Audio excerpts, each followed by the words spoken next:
I'm here in Peel region where 200 high schoolers are being grounded over fears of terrorism. Their long-awaited class trips to different countries in Europe are now being canceled by the Peel District School Board. And tonight, those disappointed students are calling that decision a major overreaction.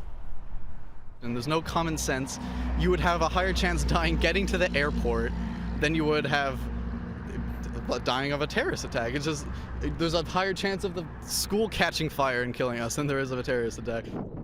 David and his buddy Jeremy are crushed by the cancellation. They were supposed to be on a plane to Italy with the rest of their class in just 16 days, a trip they've been planning for months. I don't come from a wealthy family particularly. I had to get a job specifically just to fund this trip. I've worked $600 worth of hours just to fund this. This is one of 4 class trips to Europe the Peel District School Board has decided to cancel, citing this daunting warning by the U.S. government. It talks about possible targets throughout the entire continent, an advisory our own government is not following. In fact, right now, there are no travel alerts to any European country. Canadians traveling to Italy are being told to simply exercise normal precaution. It's pretty ridiculous how they're fear-mongering. They're giving into fear. They're basically letting the terrorists win by letting their attacks take effect on us. But the school board is standing by its decision and claims this was not a knee-jerk reaction. Did this decision come on behalf of parents? Were you being inundated with calls? Was there a meeting?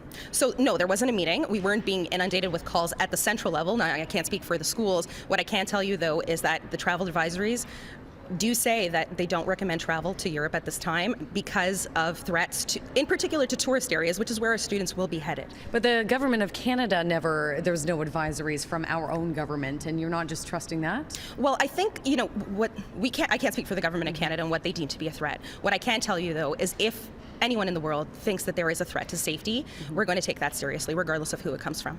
200 students from 4 different schools each paid $3,000 to reach their European destinations. That's about $600,000 that now needs to be reimbursed. The school board is promising full refunds, although it's unclear how much of these last-minute cancellations will be covered by insurance. At this point, we are working very closely with our insurance companies to cover those costs. So you might not get the full reimbursement from the insurance? We can't speak to that yet.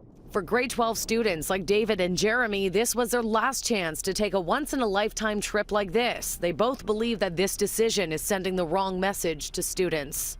Let me be clear that these terrorist attacks are terrible and they're ruining many lives, but to let their actions dictate how you live, I don't agree that you should do that.